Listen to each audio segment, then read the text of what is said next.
Hi guys, welcome to my YouTube channel. ಇವತ್ತು ನಾನು ನಿಮಗೆಲ್ಲರಿಗೂ ಒಂದು ಸ್ಪೆಷಲ್ ರೆಸಿಪಿನ ತೋರಿಸ್ತಾ ಇದ್ದೀನಿ. ಇದು ಬಂದು ಮೆಂತ್ಯ ಸೊಪ್ಪಿನ ಗ್ರೇವಿ. ಅನ್ನಕ್ಕೆ ಹಾಕೊಂಡು ತಿನ್ನೋಕೆ ತುಂಬ ಚೆನ್ನಾಗಿರುತ್ತೆ. ನಿಮಗೆ ಪಲಾವ್ ತಿಂದು ಅಥವಾ ಮೆಂತ್ಯ ಸೊಪ್ಪಿನ ಸಾಂಬಾರು ತಿಂದು ಬೇಜಾರಾಗಿದೆ ಅಂದರೆ ಇದನ್ನು ಒಂದ್ಸಲ ಮಾಡ್ಕೊಳ್ಳಿ. ತುಂಬ ಚೆನ್ನಾಗಿದೆ, ತುಂಬ ಬೇಗನೂ ಆಗುತ್ತೆ. ಎಷ್ಟು ಟೇಸ್ಟಾಗಿರುತ್ತೆ ಅಂದರೆ ಮಕ್ಕಳು ಆಗಲಿ ದೊಡ್ಡವರಾಗಲಿ ಎಲ್ಲರೂ ತುಂಬ ಇಷ್ಟಪಟ್ಟು ತಿಂತಾರೆ. ನೀವು ಒಂದ್ಸಲ ತಿಂದರೆ ಮತ್ತೆ ಬೇಕು ಅಂತ ನೀವೇ ಮಾಡ್ಕೊಂಡು ತಿಂತೀರಾ, ಅಷ್ಟು ಚೆನ್ನಾಗಿದೆ. ಇವಾಗ ಯಾವ ಥರ ಮಾಡೋದು, ಏನೇನು ಇಂಗ್ರೀಡಿಯೆಂಟ್ಸ್ ಯೂಸ್ ಮಾಡೋದು ಅಂತ ಅಂದ್ಬಿಟ್ಟು ತೋರಿಸ್ತೀನಿ ಬನ್ನಿ.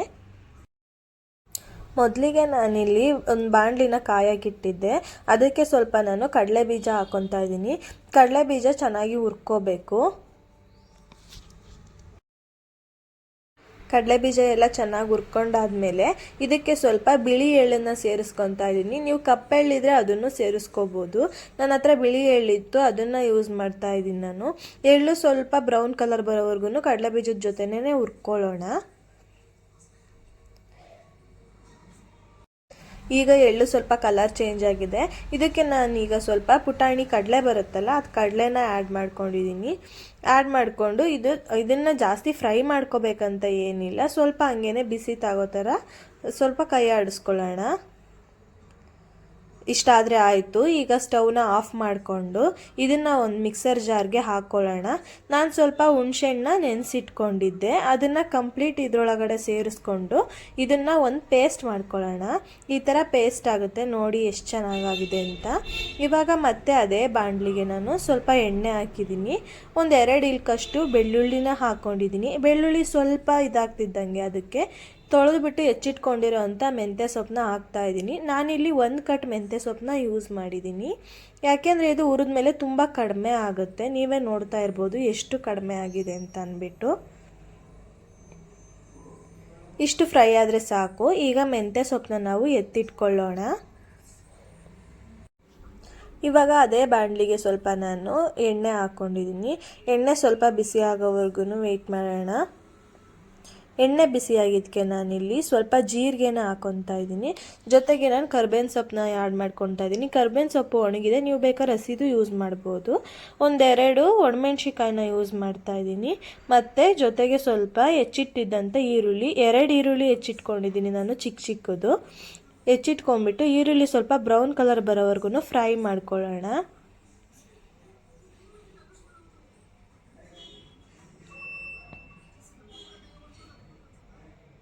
ಈಗ ನೋಡಿ ಈರುಳ್ಳಿ ಚೆನ್ನಾಗಿ ಫ್ರೈ ಆಗಿದೆ. ಇಷ್ಟು ಫ್ರೈ ಆದರೆ ಸಾಕು. ಈಗ ನಾನು 1 ಟೊಮೊಟೊನ ಹೆಚ್ಚಿಟ್ಕೊಂಡಿದ್ದೀನಿ. ಆ ಟೊಮೊಟೊನ ಆ್ಯಡ್ ಮಾಡ್ಕೊಳ್ಳೋಣ. ಟೊಮೊಟೊನ ಸ್ವಲ್ಪ ಸಾಫ್ಟ್ ಆಗಬೇಕು, ಅಲ್ಲಿವರೆಗೂ ನಾವು ಇದನ್ನು ಟೊಮೊಟೊನ ಸ್ವಲ್ಪ ಹುರ್ಕೋಬೇಕು.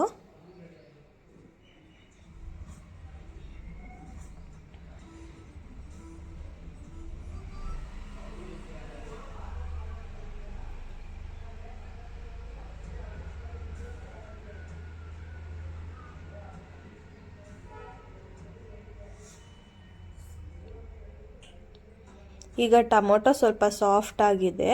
ಈಗ ಇದಕ್ಕೆ ನಾನು ಸ್ವಲ್ಪ ಸಾಲ್ಟ್ನ ಆ್ಯಡ್ ಮಾಡ್ತಾಯಿದ್ದೀನಿ. ರುಚಿಗೆ ಎಷ್ಟು ಬೇಕೋ ಅಷ್ಟನ್ನು ಆ್ಯಡ್ ಮಾಡ್ಕೊಳ್ಳಿ. ಜೊತೆಗೆ ನಾನು ಇಲ್ಲಿ ಒಂದು ಅರ್ಧ ಟೇಬಲ್ ಸ್ಪೂನಷ್ಟು ಅರಿಶಿಣದ ಪುಡಿನ ಯೂಸ್ ಮಾಡ್ತಾಯಿದ್ದೀನಿ. ಹಾಕೋಬಿಟ್ಟು ಜೊತೆಗೆ ನಾನು ಸ್ವಲ್ಪ ಚಿಲ್ಲಿ ಪೌಡರ್ ಅಂದರೆ ಖಾರದ ಪುಡಿನ ಯೂಸ್ ಮಾಡ್ತಾಯಿದ್ದೀನಿ. ಜೊತೆಗೆ ಸ್ವಲ್ಪ ಧನಿಯಾ ಪುಡಿನೂ ಹಾಕ್ತಾಯಿದ್ದೀನಿ ನಾನು. ಮತ್ತು ಸ್ವಲ್ಪ ಲೈಟಾಗಿ ಸ್ವಲ್ಪ ಗರಂ ಮಸಾಲ ಹಾಕಿಬಿಟ್ಟು ಇದನ್ನು ನೀಟಾಗಿ ಮಿಕ್ಸ್ ಮಾಡ್ಕೊಳ್ಳೋಣ. ನೀಟಾಗಿ ಮಿಕ್ಸ್ ಮಾಡ್ಕೊಂಡಿದ್ದಾದಮೇಲೆ ಇದಕ್ಕೆ ನಾವು ಚೆನ್ನಾಗಿ ಅಂದರೆ ಟೊಮೊಟೊ ಎಲ್ಲದಕ್ಕೂ ಸೇರ್ಕೋಬೇಕು, ಆ ಥರ ನಾವು ಮಿಕ್ಸ್ ಮಾಡ್ಕೋಬೇಕು. ನೋಡಿ ಎಷ್ಟು ಚೆನ್ನಾಗಿ ಬರ್ತಾ ಇದೆ ಅಂತ ಅಂದ್ಬಿಟ್ಟು. ಈಗ ನಾನು ಇದಕ್ಕೆ ಆವಾಗಲೇ ರುಬ್ಬಿಟ್ಕೊಂಡಿದ್ನಲ್ಲ ಆ ಪೇಸ್ಟನ್ನ ಆ್ಯಡ್ ಮಾಡ್ಕೊತಾ ಇದ್ದೀನಿ. ಪೇಸ್ಟನ್ನ ಆ್ಯಡ್ ಮಾಡಿಕೊಂಡು ಇದಕ್ಕೆ ಇನ್ನೊಂದು ಸ್ವಲ್ಪ ನೀರನ್ನು ಸೇರಿಸ್ಕೊಂಡು ಹಾಕೊತಾ ಇದ್ದೀನಿ. ಪೇಸ್ಟ್ ವೇಸ್ಟ್ ಆಗಬಾರ್ದಲ್ಲ ಅದಕ್ಕೆ. ಈಗ ಉರಿನ ಲೋ ಫ್ಲೇಮಲ್ಲಿ ಇಟ್ಕೊಳ್ಳಿ, ಹೈ ಫ್ಲೇಮಲ್ಲಿ ಇಡಬೇಡಿ. ಇದು ನಾವು ಕಡಲೆ ಎಲ್ಲ ಹಾಕಿರೋದ್ರಿಂದ ಬೇಗನೆ ಗಟ್ಟಿಯಾಗುತ್ತೆ, ಹಾಗಾಗಿ ಲೋ ಫ್ಲೇಮಲ್ಲಿ ಇಟ್ಕೊಂಡು ಮಾಡ್ಕೋಬೇಕು. ಈಗ ಹೈ ಫ್ಲೇಮ್ ಮಾಡಿದರೆ ತಳ ಹಿಡಿಯೋದು ಜಾಸ್ತಿ ಚಾನ್ಸಸ್ ಇರುತ್ತೆ. ನೋಡಿ ನೀವು ಎಷ್ಟು ಬೇಗ ಗಟ್ಟಿ ಆಯಿತು ಅಂತ ಅಂದ್ಬಿಟ್ಟು. ಇನ್ನು 2 ನಿಮಿಷದಲ್ಲಿ ಇದು ಪೂರ್ತಿ ಕುಕ್ಕಾಗಿ ಹೋಗ್ಬಿಡುತ್ತೆ, ಅಷ್ಟು ಬೇಗ ಆಗಿರುತ್ತೆ. ನೀವು ಒಂದು ಸಲ ಟ್ರೈ ಮಾಡಿ ನೋಡಿ, ನಿಜವಾಗ್ಲೂ ಮತ್ತೆ ಬೇಕಂತ ಮಾಡ್ಕೊತೀರಾ, ಅಷ್ಟು ಸೂಪರಾಗಿರುತ್ತೆ. ಈಗ ನಾನು ಇದಕ್ಕೆ ಮೊದಲೇ ನಾವು ಮೆಂತ್ಯ ಸೊಪ್ಪನ್ನ ಹುರಿದಿಟ್ಕೊಂಡಿದ್ವಲ್ಲ, ಆ ಮೆಂತ್ಯ ಸೊಪ್ಪನ್ನ ಹಾಕಿಬಿಟ್ಟು ನಾನು ಇದನ್ನು ಮಿಕ್ಸ್ ಮಾಡ್ಕೊತಾ ಇದ್ದೀನಿ. ನೀವು ಬೇಕಂದರೆ ತುಪ್ಪನ ಆ್ಯಡ್ ಮಾಡ್ಕೋಬೋದು, ನಾನಿಲ್ಲಿ ತುಪ್ಪ ಆ್ಯಡ್ ಮಾಡಿಲ್ಲ. ಇಷ್ಟೇ ನಮ್ಮ ಗ್ರೇವಿ ರೆಡಿ ಆಯಿತು. ಇದು ಮೆಂತ್ಯ ಸೊಪ್ಪಿನ ಗ್ರೇವಿ ತುಂಬ ಚೆನ್ನಾಗಿರುತ್ತೆ. ರೈಸ್ ಜೊತೆ ಬಿಸಿ ಬಿಸಿ ಅನ್ನಕ್ಕೆ ತುಪ್ಪ ಹಾಕ್ಕೊಂಡು ತಿನ್ನೋಕ್ಕಂತೂ ತುಂಬ ಚೆನ್ನಾಗಿರುತ್ತೆ. ನೀವು ಒಂದ್ಸಲ ನಿಮ್ಮ ಮನೆಗಳಲ್ಲಿ ಟ್ರೈ ಮಾಡಿ. ನೀವು ನೋಡ್ತಾ ಇರ್ಬೋದು ಎಷ್ಟು ಚೆನ್ನಾಗಿ ಬಂದಿದೆ ಅಂತ ಅಂದ್ಬಿಟ್ಟು, ಅಷ್ಟೇ ರುಚಿಯಾಗಿರುತ್ತೆ.